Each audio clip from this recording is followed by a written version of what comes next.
ओम नमः शिवाय। सभी भक्तों को जय श्री राम। आज मैं आपको माता पार्वती की यानी माँ भगवती की एक ऐसी साधना बता रहा हूं जो कि बहुत शीघ्र और बड़ी जल्दी फलदायी हो जाती है। इस साधना को करने के लिए सिर्फ और सिर्फ आपको 1 घंटा लगभग लगेगा। 1 घंटा आपको देना पड़ेगा। और यह जो साधना है यह नवरात्रि में की जाती है। इस साधना को करने के लिए आपको नवरात्रि की आवश्यकता पड़ेगी। नवरात्रि में आप इस साधना को कर सकते हैं। इस साधना को आप नवरात्रि चाहे प्रत्यक्ष हो या गुप्त नवरात्रि हो, कोई से भी नवरात्रि हो, इस साधना को आप नवरात्रा में कोई से भी नवरात्रि में कर सकते हैं। भगवती या स्वयं या किसी भी रूप के आपको कोई न किसी के रूप के आपको दर्शन करा देती है। अपनी कोई ना कोई दिव्य शक्ति आपको प्रदान कर देती है। इस साधना को करने के लिए आपको कोई ज्यादा विधान करने की आवश्यकता नहीं है।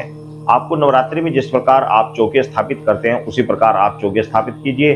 माता का दरबार लगाइए। जिस प्रकार नवरात्रि में व्रत आप रखते हैं उसी प्रकार व्रत रखिए। व्रत आप रखें ना रखें आपके ऊपर डिपेंड है।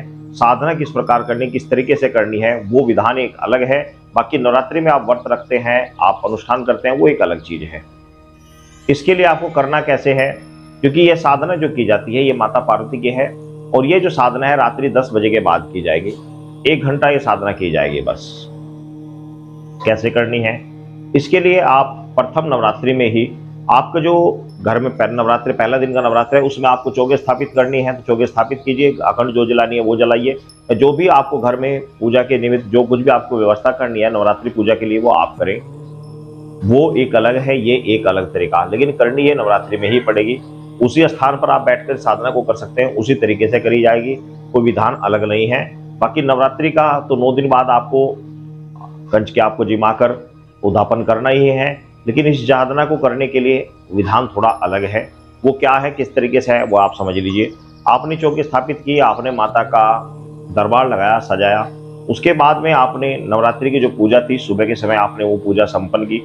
शाम के समय वही पूजा पुनः आपने संपन्न की। अब रात्रि में आपको इस साधना के निमित्त आपको बैठना है।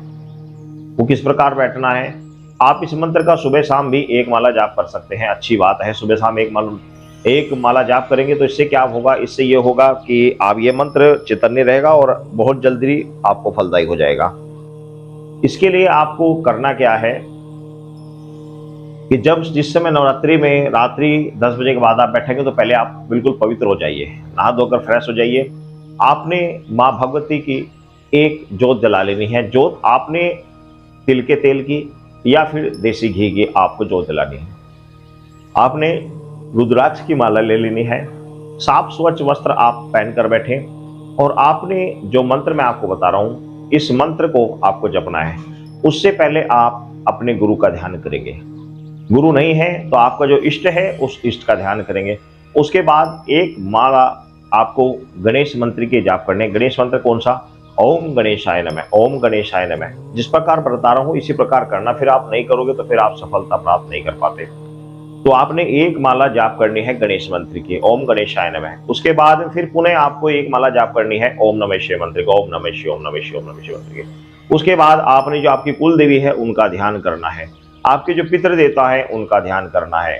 उसके बाद में आपने बाबा भैरव देव का ध्यान करना है।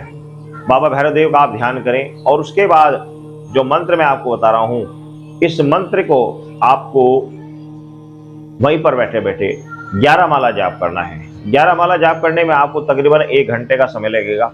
1 घंटे में आपके 1100 मंत्र आपके कंप्लीट हो जाएंगे। तो इस प्रकार यह साधना की जाएगी। इसमें आप भोग में आप वहां पर नवरात्रि चल रहे हैं तो नवरात्रि वाला भोजन मिठाई आप रख सकते हैं और जब नवरात्रि पूर्ण हो जाए तो उसके बाद में आप अन्न वाला भोजन भी आप उसके बाद में रख सकते हैं। लेकिन नवरात्रि में माँ भगवती को अन्न वाला भोजन आप नहीं लगा सकते। आप ऐसी मिठाई का भोग नहीं लगा सकते जो व्रत में ना खाई जाती हो। तो यह साधना आपको प्रथम नवरात्रि से शुरू कर कंटिन्यू 21 दिन तक चलेगी।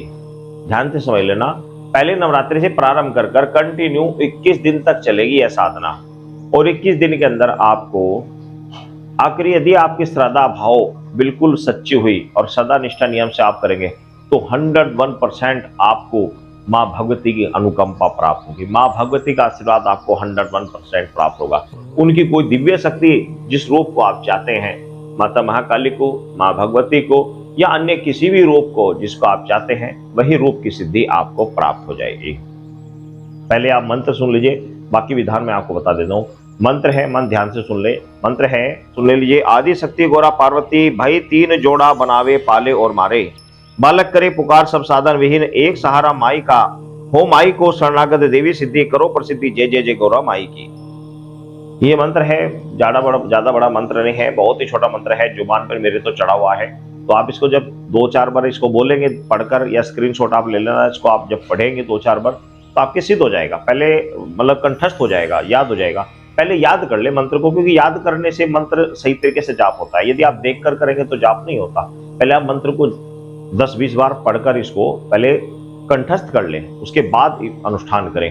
अब आपने इन 21 दिनों में ब्रह्मचर्य का पालन करना है, और जो हमारी माताएं बहनें हैं उनको ये बात ध्यान रखना पड़ेगा कि इन 21 दिनों के बीच में यदि उनकी डेट आती है तो उनकी साधना खंडित मानी जाएगी। इस चीज को वो देखकर साधना करें। हमारी जो माताएं बहनें हैं वो इस चीज को समय निकालकर ऐसी स्थिति देखकर साधना करें कि बीच में उन्हें खंडित ना होनी पड़े। 21 दिन में साधना खंडित नहीं होनी चाहिए।